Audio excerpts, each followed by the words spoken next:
ಶಿವರಾಮ ಗೌಡ ಪಾತ್ರವನ್ನು ಹೊರತುಪಡಿಸಿ ನಿಜ ಜೀವನದಲ್ಲಿ ನೀವು ಈಗಾಗಲೇ ನೋಡ್ತಾ ಇದ್ದೀರಿ, ಹೆಣ್ಮಕ್ಳು ಓದಿದ್ರೆ ಹಾಳಾಗಿ ಹೋಗ್ತಾರೆ, ಅಥವಾ ಓದಿದ್ರೆ ಆ ಒಂದು ಮದುವೆ ಆಗಿರಬಹುದು, ನೀವು ಇಷ್ಟು ದುಡಿತಾ ಇದ್ರೆ ನೀವು ಈ ತರ ಕ್ಲಾಶಸ್ಗಳು. ನಿಮ್ಮ ಪಾಯಿಂಟ್ ಆಫ್ ವ್ಯೂ ಏನು ಈ ಮದುವೆ ಬಗ್ಗೆ? ಹೆಣ್ಮಕ್ಳು ಓದಬೇಕಾ ಬೇಡವಾ, ಏನು ಹೇಳ್ತೀರಿ?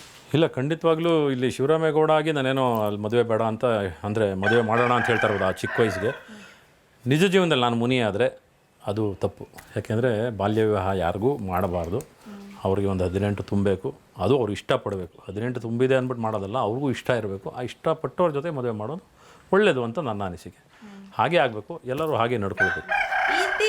ಈಗ ನೀವು ಕೂಡ ಇತ್ತೀಚಿನ ರಿಲೇಷನ್ಶಿಪ್ಗಳನ್ನು ನೋಡಿರ್ತೀರಿ, 1 ವರ್ಷ 2 ವರ್ಷಕ್ಕೆ ಡಿವೋರ್ಸ್ ಆಗೋದು, ಈ ರೀತಿಯ ಒಂದು ಏನು ಅಂಡರ್ಸ್ಟ್ಯಾಂಡಿಂಗ್ ಇರೋದಿಲ್ಲ. ಏನು ಅನ್ಸುತ್ತೆ ನಿಮಗೆ ಈ ನಿಮ್ಮ ಕಾಲ ಅಥವಾ ಈಗಿನ ಅವ್ರನ್ನ ನೋಡಿದ್ರೆ, ಈಗಿನ ಜನ್ರೇಷನ್ನ ನೋಡಿದ್ರೆ?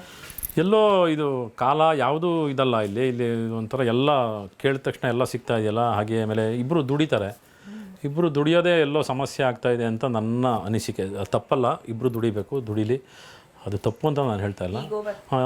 ನಾನು ಜಾಸ್ತಿ ಸಂಪಾದನೆ ಮಾಡ್ತೀನಿ ಅಥವಾ ನೀನು ಸಂಪಾದನೆ ಮಾಡ್ತೀನಿ, ನಾನು ದುಡ್ಕೊಂಬಂದಿದ್ದೀನಿ, ನಾನೇ ಒಬ್ಬಳೇ ಪಾತ್ರೆ ತೊಳಿಬೇಕಾ ಅಥವಾ ನಾನೇ ಇದು ಮಾಡಬೇಕಾ, ನೀನು ತೊಳಿ ಅನ್ನೋದು ಇರುತ್ತೆ.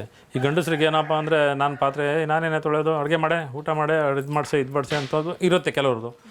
ಹೆಣ್ಮಕ್ಳು ಪಾಪ ಅವರು ಸುಸ್ತಾಗಿ ಬಂದಿರ್ತಾರೆ. ಇಬ್ಬರು ಹಂಚ್ಕೋಬೇಕು ಕೆಲಸಗಳನ್ನ, ಯಾವುದೇ ಆಗ್ಬೋದು, ಏನೇ ಕೆಲಸ ಆಗ್ಬೋದು, ಇಬ್ಬರು ಹಂಚ್ಕೋಬೇಕು. ಇಬ್ಬರು ಸಮ. ಈಗ ಯಾರು ಹೆಚ್ಚು ಯಾರು ಕಮ್ಮಿ ಅಂತಲ್ಲ, ಇಬ್ಬರು ಸಮ. ಆಮೇಲೆ ಅವಳ ಮನಸ್ಸಲ್ಲಿರೋದು ನಾನು ಅರ್ಥ ಮಾಡ್ಕೋಬೇಕು. ಅವಳೆಲ್ಲ ಕರ್ಕೊಂಡು ಹೋಗು ಅಂದಾಗ ಕರ್ಕೊಂಡು ಹೋಗ್ಬೇಕು.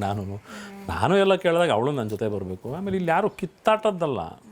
ನಾವಿಬ್ಬರು ಮದುವೆ ಆಗಿರೋ ಉದ್ದೇಶ ನಾವಿಬ್ಬರು ಚೆನ್ನಾಗಿರ್ಬೇಕು.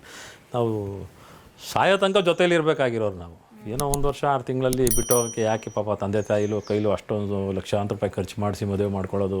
ಆಮೇಲೆ ಪ್ರೀತಿ ಅನ್ನೋದಕ್ಕೆ ಏನು ಬೆಲೆ ಇದೆ ಹಾಗಾದರೆ? ಅದೆಲ್ಲ ಬೇಡ. ಯಾರೇ ಹೆಣ್ಮಕ್ಳು ಅದನ್ನು ಮಾಡ್ಕೊಂಡಿದ್ದು ದಯವಿಟ್ಟು ಅದು ತಪ್ಪು. ಇಬ್ಬರು ಅನುಸರಿಸ್ಕೊಂಡು, ಗಂಡು ಮಕ್ಕಳಾಗಲಿ ಹೆಣ್ಮಕ್ಳಾಗಲಿ ಇಬ್ಬರು ಅನುಸರಿಸ್ಕೊಂಡು ಇಬ್ಬರು ಒಳ್ಳೆ ಜೀವನ ಮಾಡಿಯಪ್ಪ, ಇಷ್ಟೇ ಕೇಳೋದು ನಾನು.